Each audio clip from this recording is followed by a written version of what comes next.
Today we're doing a strange show where we're going to look at Magic the Gathering cards that got better with Errata. Like, there was an original card, then they had to Errata it, and it actually got better. We're going to start off with our first card today by John, The Roots of Life. Maybe a bad suggestion, but I think it works. And it actually works perfectly. It doesn't matter how good the Errata was, so long as it improved the card.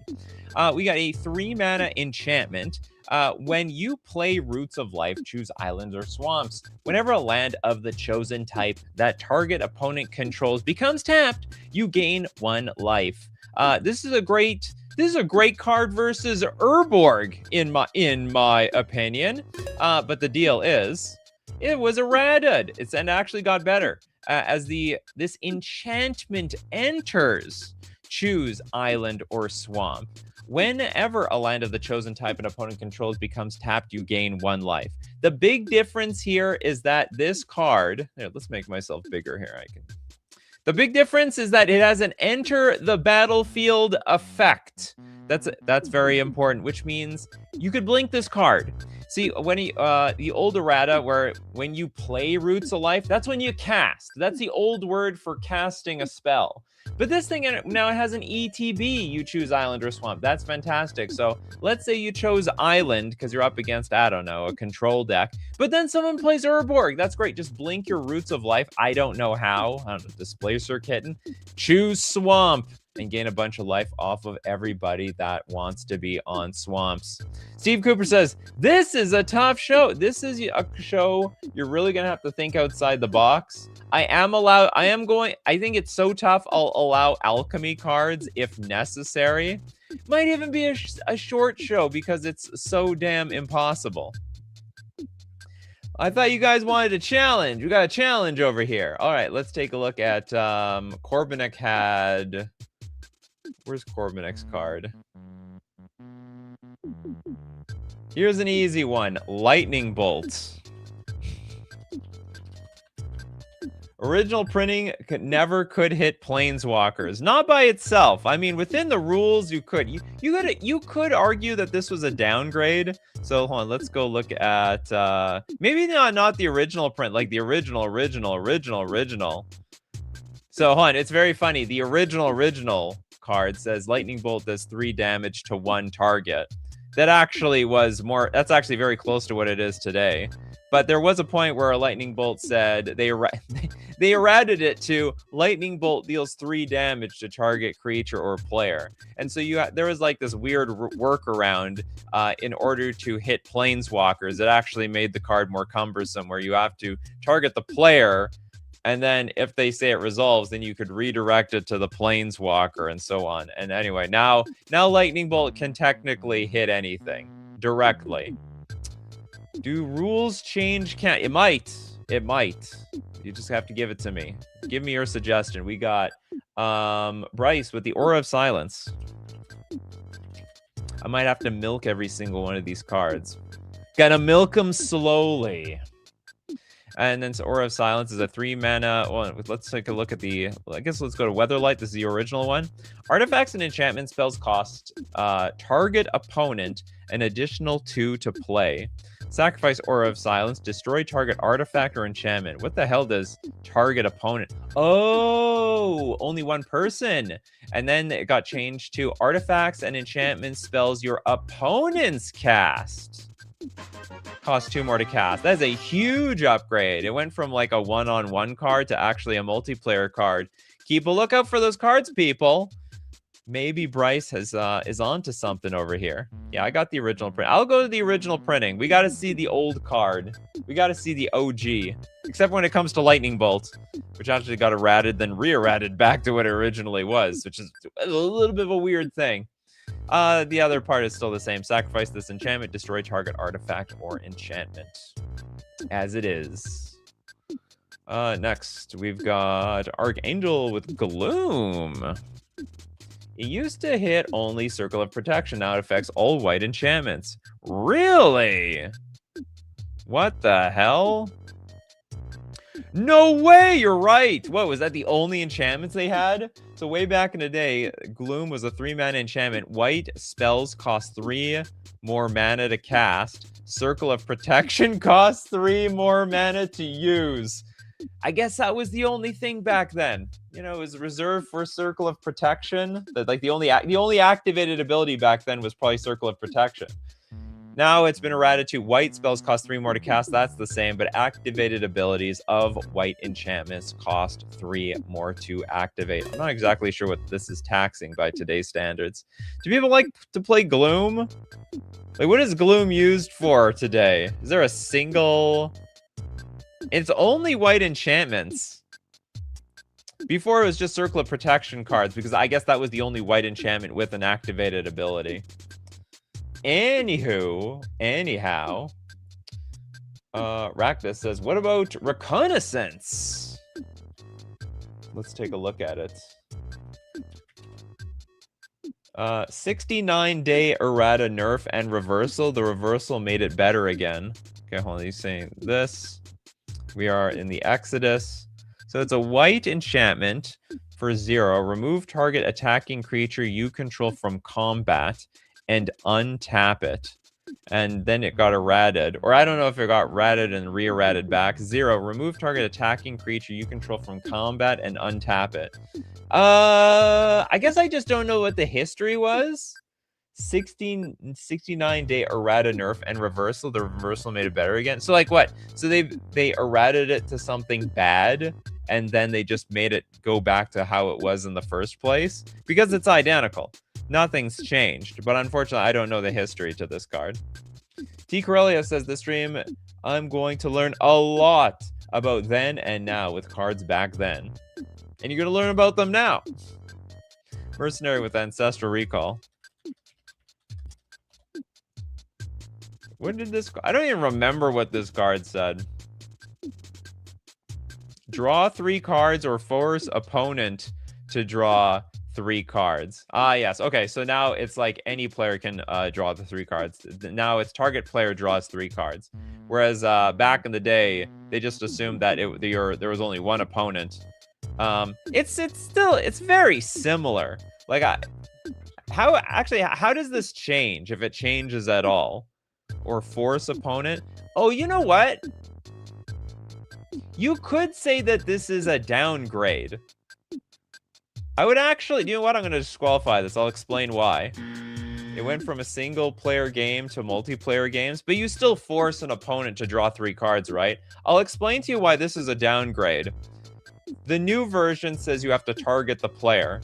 Whereas in the old version, it doesn't target. It says force opponent to draw 3 cards, which in my opinion, in my interpretation, it gets around hexproof. So if somebody has like Leyline of Sanctity, you actually could technically, under the old errata, the old original text, use Ancestral Recall to make them draw 3 cards. Did they change the text at all? Nope. Even under Unlimited, it's basically the same thing. Can't do it with teammate. Oh, you know what? You're right. You know what, Steve Cooper? You saved Mercenaries card. 100%. You're right. Teammates. So if you're in if you're on teams, you're playing Two-Headed Giant, you might want to Ancestral Recall your buddy, which you can't because it specifically says opponent. So actually, that's a very, very, very good point. Okay, so it's going to qualify. Do you know why I take it back? Letsian says, does Oracle only errata count if the card never gets reprinted? They have errated old cards that have never been reprinted. So I mean, if you know an old card that got an errata, it's still going to qualify for the show if it's upgraded by the errata. Oh, James, Lord of Atlantis. Yeah, technically this card is much better. We have to look at the original Lord of Atlantis, which had no creature. It was called Summon Lord of Atlantis. And even in future versions, how far did we have to get? Okay, even by Revise, it was like Summon Lord. It was not a merfolk, which is important. So it was a blue Lord, not merfolk. And all merfolk in play gain Island Walk and +1/+1 while this card is in play. But what's important is, if you had a second Lord of Atlantis, it can't buff up the original Lord of Atlantis. Because it's not considered a merfolk, it's considered a lord. How stupid is that? So in the future, they made it a merfolk, and other merfolk, including the Lord of Atlantis, do get the buff. They do get +1/+1 and also have Island Walk. This was a fantastic example where the Lord of Atlantises can actually buff up their own Lord of Atlantises. They just had to change from all merfolk in play to other, so it just didn't count itself, in a sense. Phil Go, does mana drain without the mana burn count? No, it's got to be a text change of some sort. That's like a strict rules change. That's like that's a card that got better with rules changes. That's not an errata. Benjamin Berkey with Braid of Fire.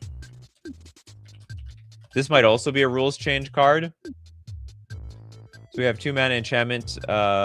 Cumulative upkeep. Add red to your mana pool. What is the difference? At the beginning of your upkeep, put an age counter on this card, then sack it unless you pay its upkeep cost. Then later it says activate cumulative upkeep. Add red. Does mana pool change anything? I don't think so. Like, mana pool is just the same as like how they remove the enters the battlefield to enters. I believe it's the same damn thing. Benjamin Burke's like, don't do my card that too late. Too late, my friend. My friend! Okay, let's look at Steve Cooper's Flying Carpet. Gonna look at a bunch of old cards. This is super old. Oh, the old stuff. Flying Carpet is for 2 mana. It's a mono artifact. Gives 1 creature flying ability until end of turn. If that creature is destroyed before end of turn, so is Flying Carpet. What? Okay, there's a lot of things that change with this card. First off, it's not a mono artifact anymore. And I believe mono artifact meant it needed to tap, which doesn't matter because that's what they errated. But it now says pay 2 mana, tap, target creature gains flying until end of turn. And guess what? If the creature dies, then the creature dies. We get to keep our, I guess, what is this, a vehicle? This is technically a vehicle now? Have you ever done a best art show? We have not, actually. Maybe that would be fine. Best art. A lot of people suggest art shows, and I'm like, I don't want to do an art show because I don't want to offend other artists. But if it's like the best art, that might be okay. Your favorite art show. Can we do the same show but with cards that got worse? We'll see how well this show goes. Yeah, we could do the same thing. We could do that in the future. John has another card. You got Necropotence. Really? Cards going to graveyard are now triggered abilities instead of replacement effects into exile, which means you can play the Necro cards. What are you talking about? Okay, let's look at the original printing from way back yonder. Skip your draw phase. If you discard a card from your hand, remove that card from the game. 0. Pay 1 life to set aside the top card of your library at the beginning of your next discard phase. Put that card into your hand. Effects that prevent or redirect damage cannot be used to counter this loss of life. You're trying to say cards going to the graveyard are triggered abilities instead of... which means you can play the... We mean you can play the Necro cards. I don't know what you mean by that, but that sounds like more of a rules change. Necro cards can be played in the end step.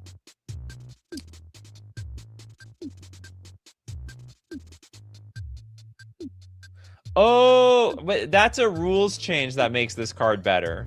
How does the errata make it better? Skip your draw step. Whenever you discard a card, exile that card from your graveyard. Pay 1 life, exile the top card of your library face down. Put that card into your hand at the beginning of your next end step. Is that any different? So at the beginning of your next... Pay 1 life to set aside the top card of your library. At the beginning of your next discard phase, put that card into your hand. Effects that prevent a I don't understand how this card gets better based on the errata. You're talking about a rules change that makes the card better. But that's not...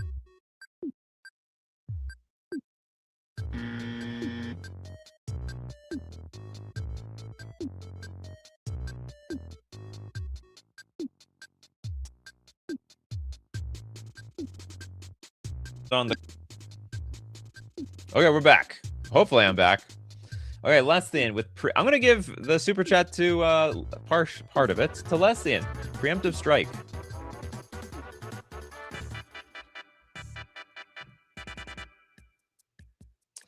And we'll take a look at preemptive strike and more after talking about our sponsor today, FusionGamingOnline.com, my favorite place to get my Magic the Gathering cards. And also, there's always a wonderful deal of the week every week, 15% off all Ultimate Guard accessories, because you're going to need those deck boxes, binders, and more to fill it with all your Hobbit and also Marvel superhero cards. I need to get them Nammers. Damn it, I got to order these cards. I got like a Fusion Open coming up on September 12th and 13th. I need to get my cards at FusionGamingOnline.com. And when I do, I'm going to use coupon code Nikachu at checkout for 5% off all my purchases. Saves me money, and also it supports the channel. I love supporting myself with my own money. And I hope you support me with your money, too. It's a wonderful synergy we have around here. Next. Okay, we're going to look at the Preemptive Strike. This is there's only been one of them. 2-mana sorcery. Play Preemptive Strike only in response to another player playing a creature card. That creature has no effect, and that player puts it into his or her graveyard. Oh, this card literally was worthless. It's a sorcery. It's a sorcery counter spell, which is unplayable. Anyway, okay, they errated it to make it playable. It's an instant now. This is the craziest, crappiest counter spells of all time. This is probably one of the biggest do-nothing cards in Magic. Because you literally need to have Leyline of Anticipation out, or something that lets you play sorceries at instant speed to make it playable. Same with a lot of Portal sets. Is Fusion Gaming your local game store? It is! I've been there millions of times. I very regularly go to all their Fusion Opens. Okay, let's take a look at... Oh, God. Can there be a show where they don't mention Ice Cauldron? Oh, this better count. It's a big card to read. It's better in the sense it is more readable, not more power. It has to be upgraded. Like, it has to actually be better. Dude, what does it... No, readable isn't gonna count. It, like, literally strategically needs to be better. I'm not reading all that. If you don't even know how it's actually better. It's gotta be better. David Sampson, Swords to Plowshares.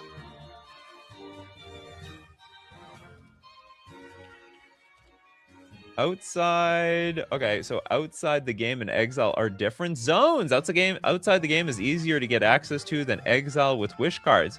That is very interesting. Yeah, man, how far do we have to go to get the original Swords to Plowshares? Target creature is removed from the game entirely. Return to owner's deck only when game is over. Creature's controller gains life points equal to creature's power. I would say it does function quite a bit differently. Outside the game or removed from the game. I don't know. Is removed from the game or outside the game different? Man, I wasn't around back then. Of course, removed from the game has now been errated to Exile. Exile target creature. Its controller gains life equal to its power. Okay, Mercenary is a fantastic historian. Removed from the game used to count as outside the game as well, but in 2009 they split it between Exile, where it is still inside and outside to stop wish cards. Yeah, so back then, if you Swords to Plowshares a creature, they could still wish for it back into their hand, in theory. Or maybe they're gonna Karn it. You Swords to Plowshares an artifact, and Karn, what's it called? The Great Creator. No, yeah, the Karn the Great Creator can go get it back again. But not anymore, because it's actually... Oh no, Karn the Great Creator, I think, can also take from Exile. So it doesn't even matter. That's okay. Swords to Plowshares is going to count. Kano wants Oubliette. Okay, I'm going to give you the second half of this John Super Chat. How about that, Con? You like Super Chats, Kano? Oubliette. Wow, this is an Arabian Nights card. Especially in EDH with Exile versus Phased Out. So the original card was like, select a creature in play when Oubliette is cast. That creature is considered out of play as long as Oubliette is in play. Oh, that's interesting. So it wasn't even an ETB trigger back in the day. It was a cast trigger.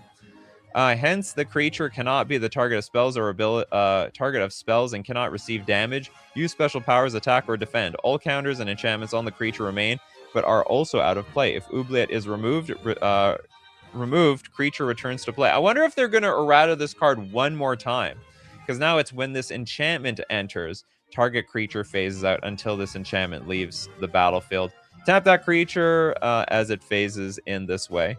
It's gone through multiple erratas to exile, then phased out. This is an infinitely better card, though, because it phases out, but also infinitely better because it's an ETB, because you could blink the enchantment and reset it to something else. Frederick says, I think this is downgrade because cast triggers are uncounterable. Yeah, but they're less flexible. ETBs can be continuously abused. That's the point. It is true, though. Cast triggers are... Hey, we can't say they're uncounterable. Have you heard of Stifle? Have you heard of Tishana's Tidebinder? There are ways. There are ways. Antler, Mana Flare because of Mana... No, that's a rules change. So rules changes are not allowed. It's got to be an errata. They literally change the text, the rules text to a card, not the rules of the game. Rare Blue Skittles, Coffin Queen. That's the third time we got Mana Flare on the show. Okay, the Tempest version of Coffin Queen. Summon Wizard. You may choose not to untap Coffin Queen during your untap phase. And for 3 mana, put target creature card from any graveyard into play under your control. Remove that creature from the game if Coffin Queen becomes untapped or if you lose control of Coffin Queen. So first upgrade is actually as a zombie. So this is actually very useful for any zombie deck. You may be able to cast zombies from the graveyard with the right cards. So is there any other difference? You may choose not to untap the creature during your untap step. Put target creature card from a graveyard onto the battlefield under your control. When this creature becomes untapped or you lose control of this creature, exile that creature. Remove that creature from the game if Coffin Queen becomes untapped or if you lose... Okay, it's basically the same. Okay, so the only thing was it's a zombie. Do you know what? That definitely counts. I'm assuming sometimes getting a creature type is going to be a downside. I think for a zombie deck, this is a massive upside. Especially since zombie decks, they have a ton of stuff in the graveyard and they want to reanimate them anyway. Tear with Mystic Remora. Yeah, we did Aura of Asa. I didn't know Mystic Remora had the same treatment. Cumulative upkeep of 1. Whenever target opponent successfully casts a non-creature spell, you may draw a card. That player may pay 4 to counter this spell. Well, now it's whenever an opponent casts a non-creature spell, you may draw a card unless that player pays 4. And it made it danger! Mystic Remora, it danger! Arguably, debatably could be banned. Phil Go with the super chat. Soraya, the Falconer.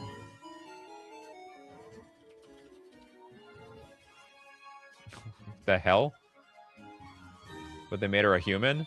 Okay, it's a 3-mana 2/2. All Falcons get +1/+1, and for 2 mana, target Falcon gets banding until end of turn. The difference now is all birds. The birds get +1/+1. You got it.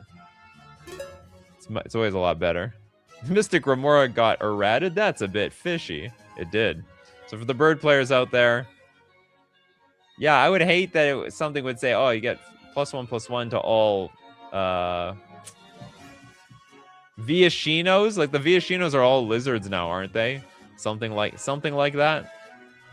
Toilet Duck wants Delina. On a roll of 15 to 20, rolling again became a May option. I suppose that's strictly better, being mandatory. Compare ancient scripture with oracle text. Create one. Okay, so whenever Delina Wild Mage attacks, choose target creature you control, then roll a d20.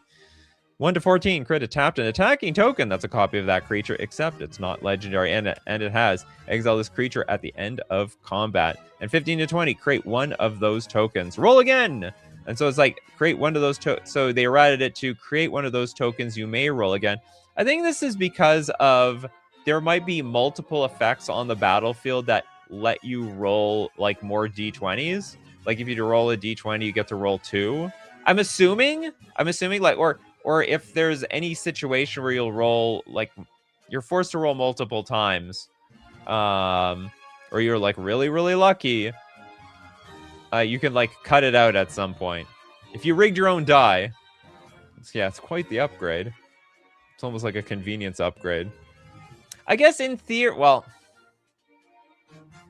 practically speaking, this thing should end at some point anyway, but you get to choose when. We got some mail. Time Vault. If it's been done, then Impulse lets you manipulate your deck now. Huh? Oh, you're talking about Time Vault. Okay, anyway. I don't know. Yeah, so I recall that this card has gone through multiple erratas, and then in the end, they sort of went back to what it was in the first place, which is good, actually, because then you can manipulate it with Voltaic Key, Manifold Key, and so on. So it used to be a mono artifact, which means you had to tap it to activate it. Tap or gain an additional turn after the current one. Time Vault doesn't untap normally during your untap phase. To untap it, you must skip a turn. Time Vault begins tapped. It's basically the same thing. I don't think much has changed compared to its actual text, but I understand. This will count for the show only because they like errated this card several times. Is there like any other version? Collectors. It changes the collector one. Tap to gain an additional turn after the current one. Time Vault doesn't untap as normal to untap it. No, that's basically the same. International. No, I can't see any of the erratas that they had at some point. Pyre says, since you can't yada yada through rolls if you generate like 100. Yeah, exactly. So you may stop with that dilemma. We got Aeronated Impulse. As was suggested by the last person. The original was a bit weird. And what had to be, I don't know, like, I guess emergency errated? Look at the first printing. Also, hello from Brazil. Welcome from Canada. Okay, Impulse, the OG was 2 mana instant. Look at the top 4 cards of your library. Put one of them into your hand and the rest on the bottom of your library. Then shuffle your library afterwards. Don't spend too much time thinking which cards are going to go on the bottom because it absolutely doesn't matter. But then they had to errata it into... Look at the top 4 cards of your library. Put one of them into your hand and the rest on the bottom of your library in any order. And it's infinitely better because you want to put bad cards on the bottom. You don't want to reshuffle bad cards back into your deck because it increases the chances of you drawing the bad card again. Bad cards go to the bottom and they stay on the bottom. Next. Just started with Mox Diamond, really. Got errated from an ETB to a replacement effect?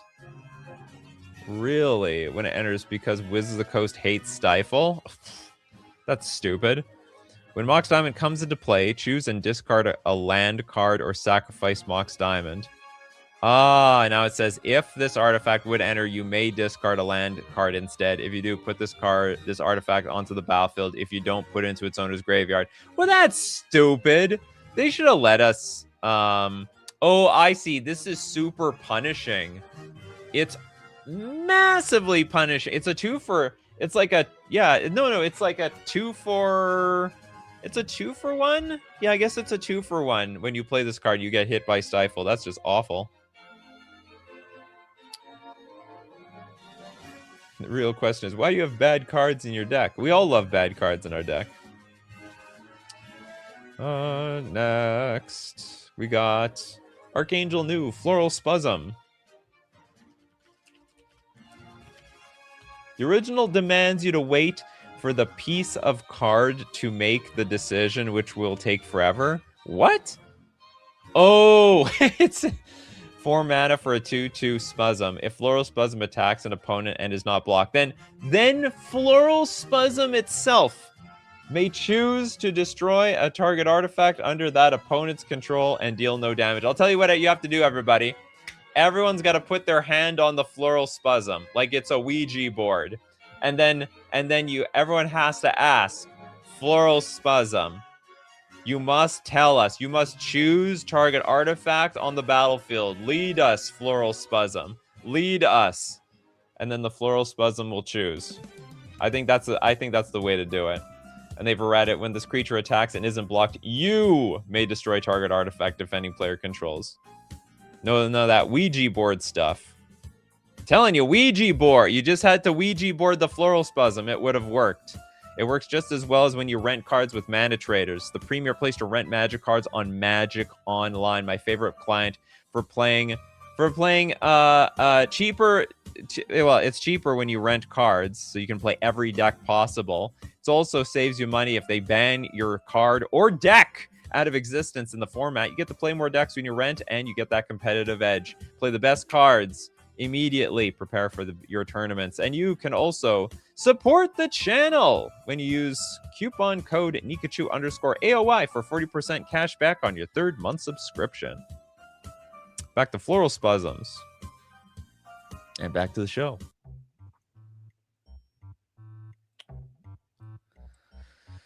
Samil says, would lifelink cards count while a keyword mechanic now? Lifelink used to be a triggered ability. Absolutely, that would count. 100%. Whenever this deals damage, gain that much life, changing it to a static replacement style. Yeah, it. I mean, if it had an actual change, like it's not a I believe lifelink now you just get the life on combat, right? Whereas in the past, if they might have had more of a armadillo cloak effect, which is fine by itself, but it's delayed, which means if someone's attacking you and you block with something that has an armadillo cloak effect, you might die before you gain the life, if you know what I mean. Digital cards that can make decisions. Where are we, Hearthstone? We're not there yet. Give Floral some time, guys. It's had a long day. Oh, it's gonna be. What do you mean a long day? It's been a long life. We got Voltland with Mana Web. It works against every opponent with the Errata. There's a lot of cards like this. Yeah, 3-mana artifact. Whenever any land target opponent controls is tapped, tap all lands they control that can produce any type of mana that land can produce. But not one person anymore. It's a multiplayer game. Whenever a land an opponent controls is tapped for mana, tap all lands that player controls that could produce any type of mana that land could produce. Yeah, I guess there's that sweet spot like before, like, I don't know, 1998, maybe 1999. Like, this is just a one-on-one game. Here we go. We got Christopher B. No mana burn. Blink Moth. No. It's got to be an actual errata. Okay, hold on. Let's look at Blink Moth Urn. But it can't be upgraded because of that's a rules change. We've already been through that with Mana Flare. Blink Moth Urn is a 5-mana artifact from Mirrodin specifically. At the beginning of each player's pre-combat main phase, if Blink Moth Urn is untapped, that player adds 1 to their mana pool for each artifact he or she controls. And now it's at the beginning of each player's first main phase. If the artifact is untapped, the player gets a colorless for each artifact they control disqualified. So just let you know, Christopher B, it's got to be cards that have been upgraded because of an errata to the card itself, not a rules change. Because you're talking about a rules change. This card got better because of a rules change. But we're not talking about rules changes today. DJ87887. Lifelink being a triggered ability. It was broken, though. I remember one time during Lorwyn Standard, I had 5 instances of lifelink. That means I gained 5 times the life instead of 1 now. What? I don't see how it would be different. 5 instances of... Oh, you're talking about, like, auras that gave the lifelink? Oh, yeah, I understand what you mean. Okay. Tresara asks, I wonder why some cards that were like this kept the target opponent thing by having you choose an opponent when it entered, but some got changed to all opponents. Wizards, I guess a bunch of Wizards judges got together and they just they had a vote. They made a vote about it.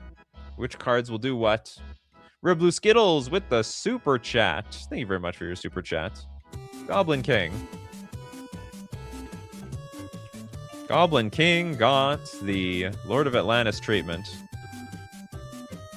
Here, let's I mean, if we go super far back, this thing's not even a lord back then. It is Summon Goblin King.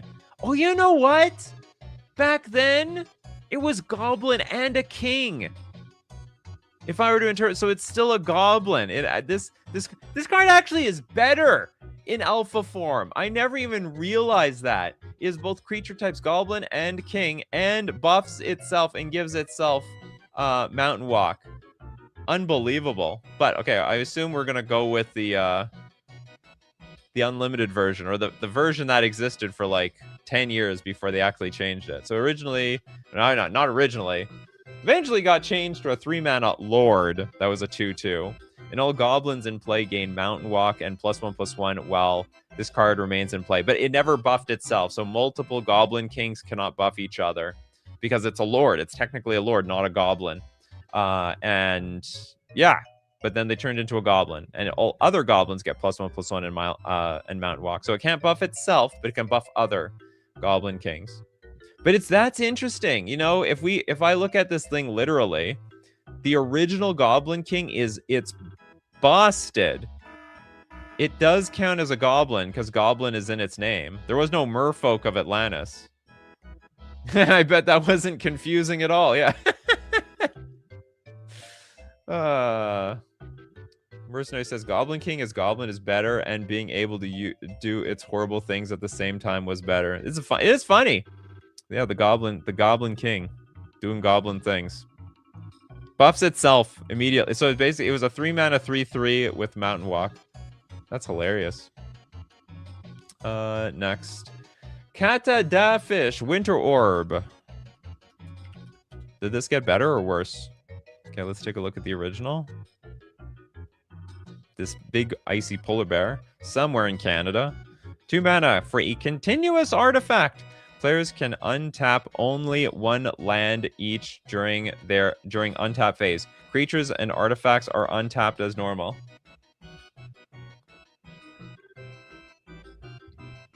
Correct me if I'm wrong, though, but continuous artifact, it's not a mono artifact, it's continuous artifact, is affected if it gets tapped. So I think it's about the same.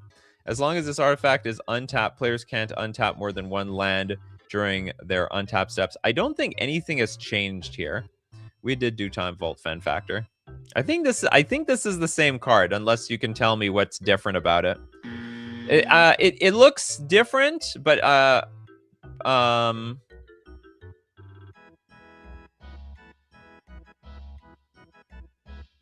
maybe it does count. Because I don't want to count the rules, and continuous artifact just doesn't exist anymore. And it doesn't strictly say on the card that the card needs to be untapped. So when if you can manipulate this, okay, do you know what? Maybe I'll count it. It's just that the old version, if we took it in the context of the olden days, if it was tapped, it wouldn't. Its effect doesn't exist. This guy just doesn't know how to continuous artifacts work. To be fair, continuous artifact don't matter anymore. So they had to upgrade the errata. They had to errata it so that it makes sense. But it's functionally the same as it was in the past. That's all I'm saying. All right, we got another super chat from Phil Goat. Flash had a temporary errata. You don't say, my man.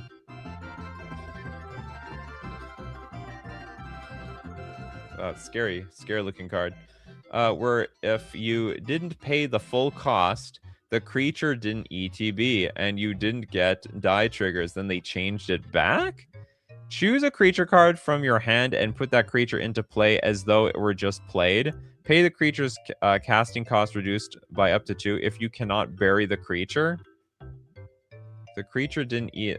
Oh, then I didn't know that. You may put a creature card from your hand onto the battlefield. If you do, sacrifice unless you pay its mana cost. Based on what the card says, that's what it does. I just have to trust you that they errated it, and then they re-errated it back to what it used to be. Time Vault, we did that one. Everyone keeps mentioning Time Vault, damn it. Irrinated loves the Mind Goblin. A lot of Mind Goblin fans around here. Hexanort, Unsummon. It loses timing restriction. Unsummon. What the hell? This is such an old card. Okay, unsummon for a blue. Instant. Return creature to owner's hand. Enchantments on creature are carded. What the hell does that mean? Unsummon cannot be played during the damage dealing phase of an attack. Oh, interesting. Not that... I don't think almost anyone uses unsummon in the damage step, but yeah, yeah, that's actually important. Now you can target things in the damage step if that matters to you. Yeah, they are carded, discarded. I guess it meant discarded. That looks like a hell of a typo. Carded was a typo. It's supposed to say discarded. You know, you say that like you designed the card. You wrote the thing. Sorry, everyone. It was my fault. Carded was just a typo. I meant to say discarded. Used to matter for damage on the stack. Oh, that's true. That's true, actually. I don't know if they had damage on the stack in alpha. They came up with it quickly, but I don't know if they had it on the onset of designing the game. Oh. Okay, who has anyone with no card yet? I don't think Jack got a card. Teferi, Hero of Dominaria. Teferi, Hero of... What is the errata here? They change a damn thing? Land untap? Interesting. So this is a 5-mana 4 loyalty planeswalker. +1. Draw a card at the beginning of the next end step. Untap 2 lands. Oh, so what? I'm forced to untap my opponent's lands? Real? Like if I don't have 2 lands to untap, I have to untap my opponent's stuff or something? And then we have +1 draw card at the beginning of the next end step, untap up to 2 lands. And so, do you know what I also never noticed? I never noticed that I can untap my opponent's stuff. Yeah, it's untap up to 2 lands. So heaven forbid I have no lands in play and I'm not forced to untap my opponent's lands. Didn't the stack not exist yet? I don't know. I don't remember how the game played way back in the day. Yeah, we did flash Gillum. Damage on the stack happened in the 1999 rules change. Oh, right when very close to when I started. It says, how do you know I didn't? I mean, I don't. Hell, this could be Richard Garfield right now. Richard Garfield sock account. Okay, next up we got Raktus with the Dark Steel Mutation. Thanks so much for your super chat. This, this was... What happened here? Okay, it's a 2-mana aura, enchant creature. Enchanted creature is a 0/1 insect artifact creature with indestructible and loses all other abilities, and turned it into enchanted creature is an insect artifact creature with base power and toughness 0/1 and has indestructible, and it loses all abilities, card types, and creature types. Oh, okay. Artifact creature. So, okay, it loses creature types and card types at the same time. Whereas I guess it retained those things in the past. You're really wiped from existence. You're bugged now. We haven't done Mana Drain because a lot of people are mentioning this card because of a rules change, not an errata. Are you mentioning it because of Mana Drain got errated? Or are you mentioning it because there was a rules change to Mana Burn? Because those are 2 different things. Fan Factor with the Ruck Egg.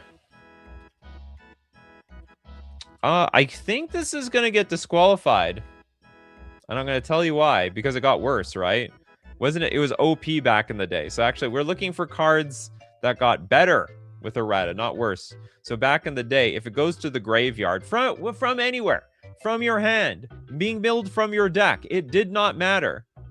A Ruck 4/4 red flying creature comes into play on your side at the end of turn. Whereas they had to then errata that. Okay, The card can't go to the graveyard from anywhere, like Creeping Chill. Or I don't know, but anywhere, but from the library. So now they had to write it, when this creature dies, create a 4/4 red bird creature token. So this card got worse with Errata. Like, it became fair. So, disqualified. We did Lightning Bolt Rosario. Believe it or not. You didn't get a card yet, Christopher B? Okay, I'm going to give you one of the super chats. Mountain Titan. This is super chat compliments of Phil Goad, who over super chatted. Mountain Titan is a 4-mana 2/2. We got Summon Titan.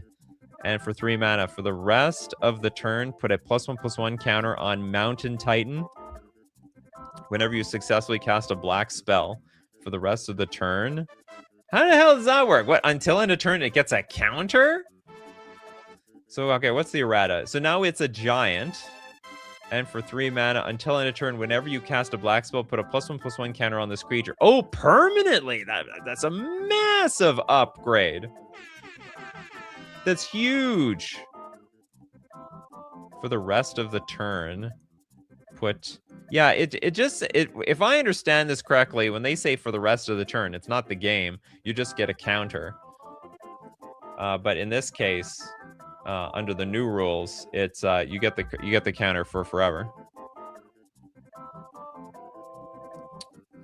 Called Mountain Titan. Look inside, not a Titan. Yeah, not. Well, not anymore. Yeah, they removed. It used to be a Titan. Is Titan even a creature type now? I guess all Titans are giants now. Gillum, have we done Roots of Life? We did Roots of Life, Gillum. Yeah, we did Roots of Life. Mr. Cremora also says successfully cast. Yeah, we went over that. There's Jesus, not a mountain either. Yeah, I would love to fetch out our Mountain Titan, just like a Dryad Arbor. I guess we're on no 2 cards yet now at this point. Remember, Ruck Egg is disqualified. It's actually a card that got better. Bryce with Ashling the Limitless.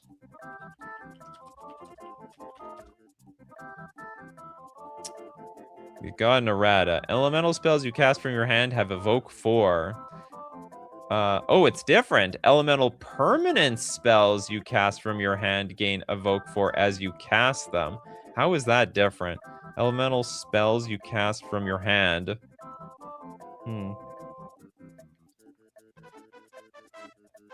How does that change things? So it screws over elemental kindred cards? Like, you can't play that? Actually, I mean, the original text just doesn't make much sense to me. Elemental spells you cast from your hand. Intuitively, if your spell got countered, it wasn't successful. Yeah. Yeah, I know. How would you evoke a sword? Who knows? Future design space. The errata made it worse then. Permanent spell is narrower than spells. I mean, unless, like, elemental spells you cast from your hand. Here's the weird thing. Like, I think the original text just doesn't make any sense because something's not a spell until you cast it. Elemental spells you cast from your hand. If you cast a spell for its evoke cost, it's sacrificed when it enters. I think this was just a typo. I'm not gonna count this. I think it was a typo that they made in 2026.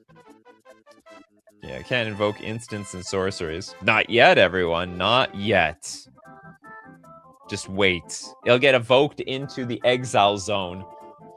And they get sacrificed into the graveyard. We did Coffin Queen Gillum. Man, are we running out of cards?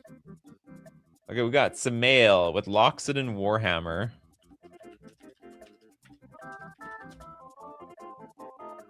Oh, you really like that lifelink thing? We need the OG, the first from Mirrodin. It's Mirrodin, right? Yeah, it's Mirrodin. 3 mana equipment. Equipped creature gets +3/+0, has trample, and has whenever this creature deals damage, you gain that much life. And you can also equip for 3. Now, I'm gonna count this, but some would argue that actually this card got worse. For the most part, you do want your... For the most part, I think you want the life to be exchanged at combat, not afterwards. But given that this is something yet you equip to something, and you can stack multiple Loxodon Warhammers together, you'd actually like it the old way. Equipped creature now gets +3/+0 and has trample and lifelink. Oh, sorry. Yeah. I would argue this is more of an upgrade than not, but some people would actually prefer it the old way. So I got my mind expressed all mixed up. We're not considering Braids of Fire because that was better. That card became better because of a rules change, not an errata. So what we mean by an errata is that the text on the card changed in such a way that the card got better. At least better in this case. Simon's like, it's a nerf because this kind of effect could stack on top of lifelink. Look, I think most people want the lifelink.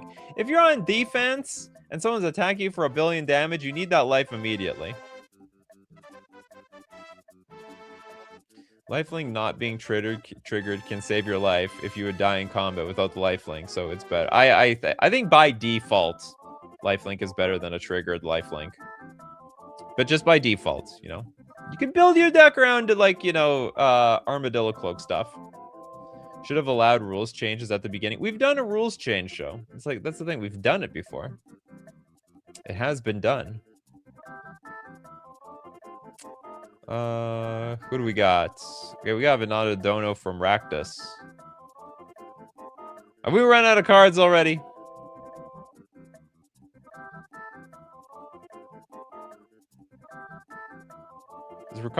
You want your own super chat? I'll give you your own super chat. Rakdos, super chat, Rakdos. Oh, I think we did reconnaissance, though. It was nerfed. Oh, you're giving us some explanation. It was nerfed to avoid the damage of aversion. Then people complained and it was errated back to do what it originally did, making it better. Then it's a nerf. Okay, thanks for giving us that insight. Yeah, we looked at the card earlier and I'm like, I don't know what they changed it to. I still don't know what they changed it to. But obviously they changed it back at this point. Oh, there's a ton of people with cards. Okay, let's take a look at Gillum with Walking Atlas.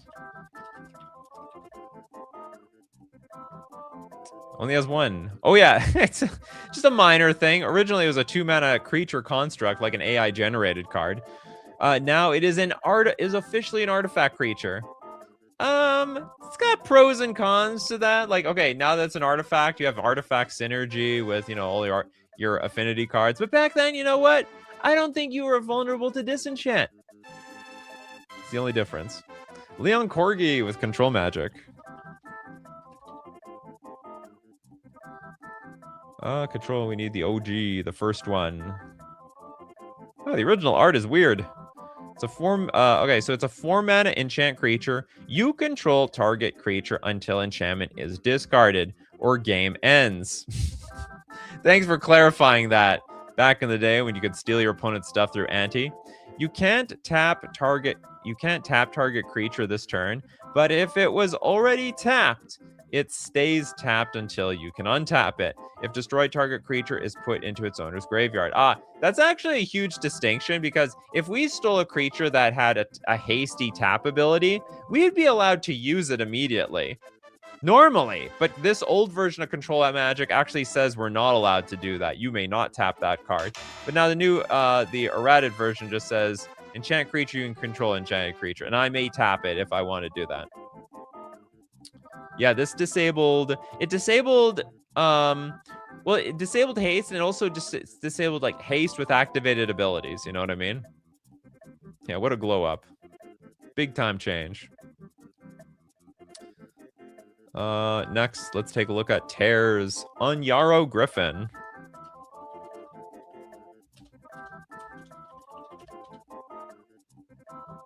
We did do Impulse. Sorry about that. KenCon. Unyaro Griffin from Mirage. A 4-mana 2/2 summon Griffin. Still a Griffin! Got to keep its Griffin creature type. Flying. Sacrifice Unyaro Griffin. Counter target red spell that assigns damage to you or a creature you control. Play this ability as an interrupt. The hell does that mean?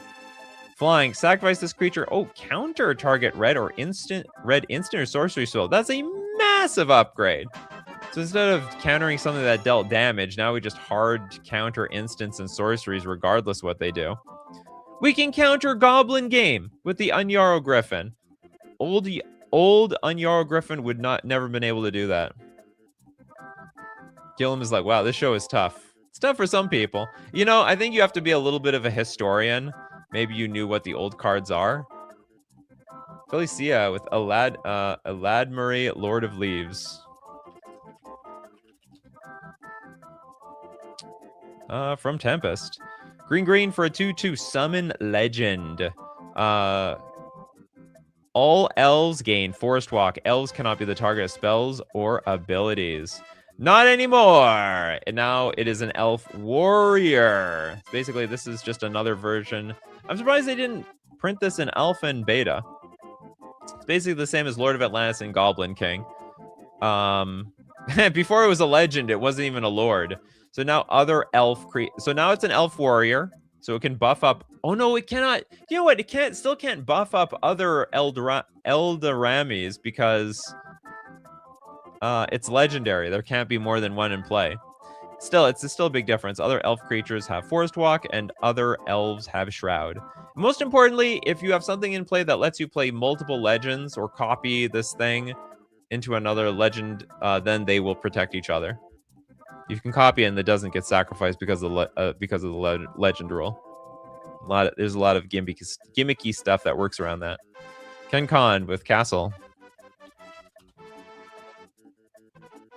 It used to disable Vigilance synergy. Used to? Alright, Castle is a 4-mana enchantment. Your untapped creatures gain +0/+2. Attacking creatures lose this bonus. Now it's untapped creatures you control get +0/+2. Oh, so this wasn't good if this wasn't good for your vigilance creatures. So now the Errata actually supports vigilance. Now supporting vigilance, as it should have in the first place. Someone to foresee with Rowan. Look at Vision's version, please. Well, yeah, that was the OG Vision. That's the OG version. We have to look at the OG version. 4-mana enchantment. During your draw phase, reveal the first card you draw to all players.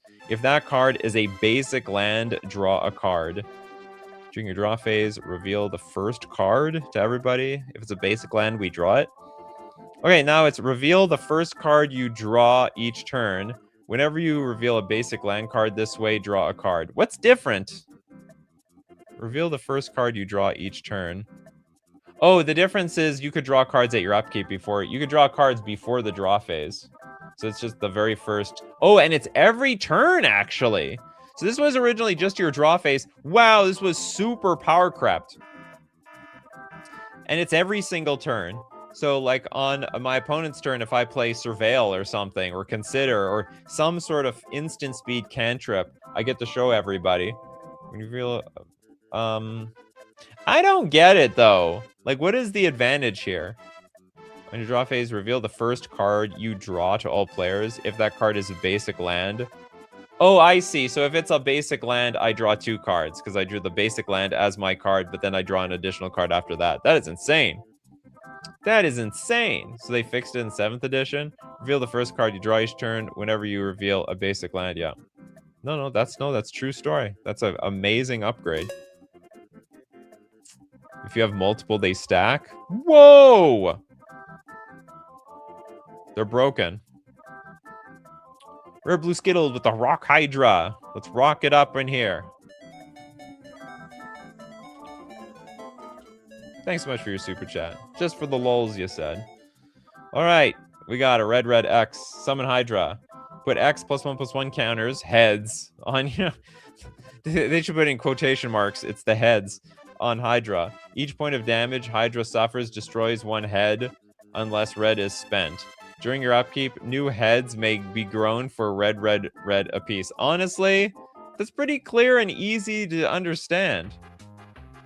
This okay, how is it better? This creature enters with X +1/+1 counters on it. For each 1 point of damage that would be dealt to this creature, if it has a +1/+1 counter on it, remove a +1/+1 counter on it and prevent that 1 damage. Each point of damage suffers destroys 1 head unless red is spent. Oh, interesting. You know what? If I understand the old card, you lose the +1/+1 counter and you still take the damage. Now for a red, prevent the next 1 damage that would be dealt to this creature. Oh, I see. But they give you the choice to spend a red. And then for... I don't know. Is it different? Or is it the same damn thing? You can spend the red in advance too. Yes, because the old text didn't prevent damage. Unless red is spent. Prevent the next 1 damage that would be dealt to this creature this turn. Okay, okay. So this actually is... This is the key part of this card. Yeah, but you still take the damage. That's what I... Well, that's the way I'm reading it. Okay, next up. We got Rin. Lich! Oh, Rit. Whoops, this is not a super chat. Lich, you used to destroy your creature instead of sacrificing them. The OG Lich. The Lich of all Liches. God damn it, there's too many Liches here. Exclamation point Lich. There we go. Oh my god, this is an alpha card. Okay, so it used to destroy your creature instead of sacrificing them, making you miss sacrifice trigger. Stuff that says when you sacrifice permanent, get something. What? Okay, you lose all your life. It's all gone. If you gain life later in the game, instead draw 1 card from your library for each life. For each point of damage you suffer, you must destroy 1 of your cards in play. Creatures destroyed this way cannot be regenerated. You lose if this enchantment is destroyed, or if you suffer a point of damage without sending a card to the graveyard. So now it says... Whenever you're dealt damage, sacrifice that many non-token permanents. If you can't, you lose the game. So I guess the idea is you could also just make your board indestructible. I don't get it. Is this really an upgrade? Gilliam says, yeah, that's a nerf. The old text could have used... Yeah, that's what I'm thinking too, actually. Because if you have Lich in play, plus you give it indestructible, then you are indestructible. And you just can't die. Not the way I see it. You're way stronger. I'm gonna say that this was an upgrade, unless someone can give me like a really good argument. KenCon letting us know, in general, old lords didn't buff each other, but they do now. I know, like Goblin King. Yeah, and Lord of Atlantis, and the Lord of the Leaves.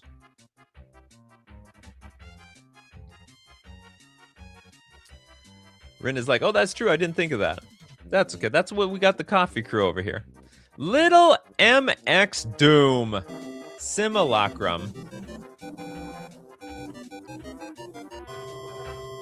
Buffed by becoming comprehensible. That doesn't count. This one. It's got to be literally an upgrade. Can't be a cleaner. It can't be a cleaner design. 2 mana instant. All damage done to you so far this turn is instead retroactively applied to 1 of your creatures in play. If this damage kills that creature, it can be regenerated, even if there's more than enough damage to kill the creature. You don't suffer any of it. What the hell? Further damage this turn is treated normally. So instead, now it says you gain life equal to the damage dealt to you this turn. Simulacrum deals damage to target creature you control equal to the damage dealt to you this turn. All damage you done this turn is instead retroactively applied to 1 of your creatures in play. If the damage kills that creature, it can be regenerated. Oh, so you gain life now? Is that like a actual big difference? I'm not reading any life gain on here. Are you going to do a worse version of this? I think we will. I thought like this show might be really hard. Actually, you guys are really creative and pretty good. It was buffed by also becoming a life gain effect that can trigger life gain effects. Yeah, that counts. This super counts. Yeah, I better put on my schedule. We're gonna have the worse cards that got worse by errata. Cards that got worse with errata. There's probably a million of them. Frankly, anything that gained a creature type is usually worse too. Okay. Does anyone have no card yet? You know, it's interesting. Very early on in the show, no one could think of any cards. And now we're like an hour through the show, everyone's got cards now. Kana with Lotus Veil is fair and thus better. The original Lotus Veil, when it comes into play, sacrifice 2 untapped lands or bury your Lotus Veil. Tap, add 3 mana of any one color to your mana pool. But now it's, if this land would enter, sacrifice 2 untapped lands instead. Oh, okay. And then if you do, put this land on the battlefield. If you don't, put it into its owner's graveyard. So there's like something you could stifle in the past. Can it be an evening show? It's already done, Bryce. It's already done. You can all be part of part 2 of this damn thing. Redemption. Abo Shan Cephalid Emperor. What is so different? It's a Cephalid legend. Oh, now an Octopus Noble, if that matters.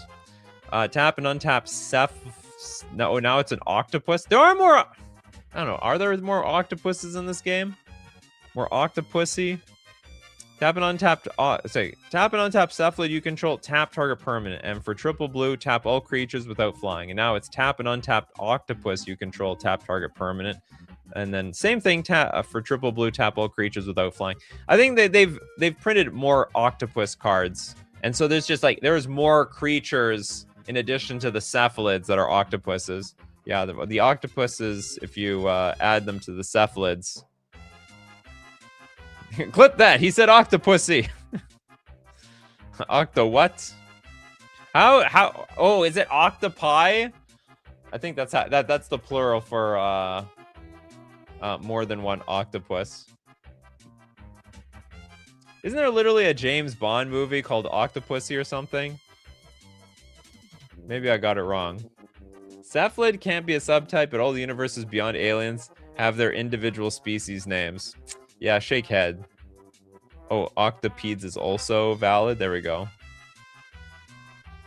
I got the aquarium crowd coming out at me. Okay, Hexenor with Lotus Guardian. I feel like dragging the show out a little bit longer. You guys seem to be having a lot of fun. What's it with the errata now? It's a dragon. Not sure the dragon would accept it as their friend though. Yeah, it is a 7 mana 4/4 flyer. Tap, add 1 mana of any color to your mana pool, and is technically tutorable with all those dragon tutors. It is a dragon. Christopher B has another card. Aegis of the Meek. 1/1 didn't used to refer to base power and toughness. Now it can stack. The hell does that mean? This is a 3 mana artifact. Pay 1, tap. Target 1/1 creature gets +1/+2 until end of turn. And now it's pay 1, tap. Target 1/1 creature gets +1/+2 until end of turn. What is the difference? Pay 1, tap. Target 1/1 creature. This is literally the same card, Christopher B. Like, you might be talking about like a rules change, but like text-wise, this is identical. Target 1/1 creature gets. Target 1/1 creature gets +1/+2 until end of turn. +1/+2 until end of turn. This is disqualified. The hell?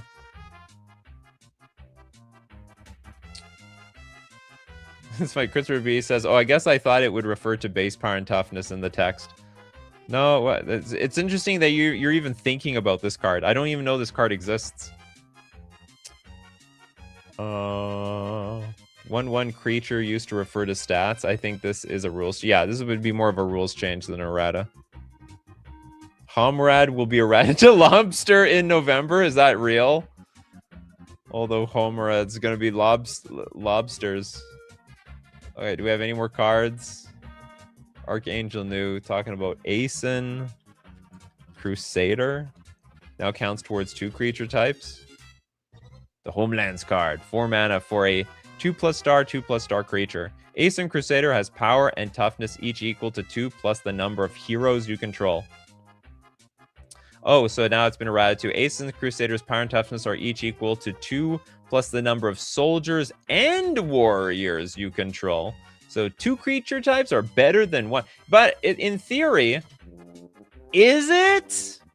don't we have, isn't hero like a creature type now? I'm assuming there's more soldiers and warriors in the game than heroes. You know, okay, it has to be a good one. But what's very interesting is this errata is so context dependent, because right now there are technically more soldiers and warriors in the game than there are heroes. But in theory, maybe, you know, as we get through more universes beyond cards, there's going to be more and more heroes getting printed. They could, in theory, outnumber the soldiers and warriors, and actually the old card would be better. It is. They just haven't included hero again now.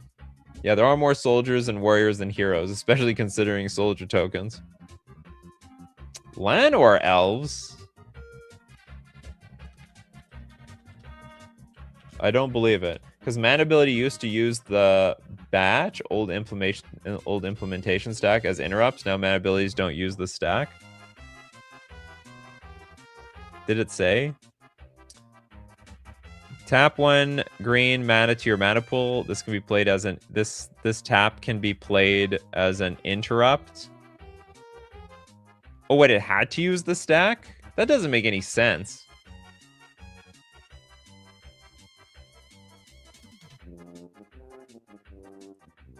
Are you trying to tell me like no one could ramp with the Llanowar elves back in the day?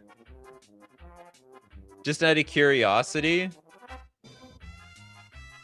Probably more of a rules change than an errata. Yeah, I agree. Unless I literally am not allowed to play like turn 1 Llanowar elves into turn 2 3 drop, because like it's not on the like I can't start the stack if the stack is empty. You could, but people could respond to the adding of mana.